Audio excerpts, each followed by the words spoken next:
Mr. Tony Gupta and Mr. Lucky Montana. Mr. Montana arrived at the meeting which was held at my residence. The issue of Prasa's board was discussed between myself and Mr. Montana before the arrival of Mr. Tony Gupta and Mr. Duduzane Zuma. At the time, there was talk and rumors that Mr. Buthelezi and Mr. Montana were going to be removed as the chairperson and CEO of Prasa, respectively. I assured Mr. Montana that I would not support his and Mr. Buthelezi's removal, as there was no basis and justification for it.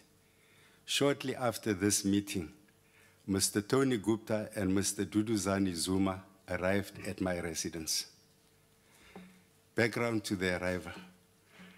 Mr. Tony Gupta had called me some time after I was appointed as the Minister of Transport and asked many questions about Prasa, about the Prasa tender to acquire locomotives, as he had an interest in the tender.